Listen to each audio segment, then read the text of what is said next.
രണ്ടു ദിവസമായിട്ട് ഒരേ മഴയല്ലോ. ഇങ്ങനെയെങ്കിൽ പെങ്ങളെ വീടെല്ലാം മുങ്ങിപ്പോവും. പെങ്ങളെയും കുടുംബത്തിനെയും എവിടെയെങ്കിലും മാറ്റി പാർപ്പിക്കേണ്ടി വരും. അതെന്തിനാണ് ഏടിയും കാക്കുന്നു? ഇവന്റെ വീടില്ലേ പൂട്ടിക്കിടക്കുന്നു? അത് പറ്റൂലേ? എന്റെ വീട്ടിൽ ആരും താമസിക്കുന്നത് എനിക്ക് ഇഷ്ടമല്ല. അത് നടക്കൂലേ? എന്ത് നടക്കൂലെന്ന്? വേറെ ആയിരിക്കുമല്ലോ, ഇവന്റെ പെങ്ങക്കല്ലേ. അതിനെ പറ്റിട്ട് പറയേ വേണ്ട. സുഹൃത്തിനല്ല, ആർക്കും കൊടുക്കുന്നത് എനിക്ക് ഇഷ്ടമല്ല. പെങ്ങൾക്ക് ഇവിടം വിട്ടു പോകാൻ ഇഷ്ടമില്ലാതെ വേണ്ട. പക്ഷെ ഇനി ഇങ്ങനെ പറയുമെന്ന് ഞാൻ പ്രതീക്ഷിച്ചേയില്ല. എന്ത് പണി അടിഞ്ഞ എടുത്ത് എനിക്കല്ല എന്തെല്ലാം ഉപകാരം ചെയ്തിനിവേ.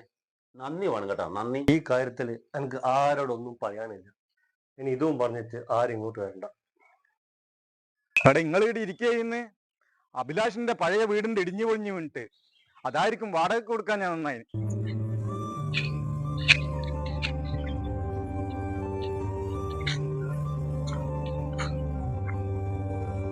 ഇപ്പൊ എനിക്ക് മനസ്സിലായ എന്തുകൊണ്ടാണ് ഇങ്ങനെ തരൂലെന്ന് പറഞ്ഞു.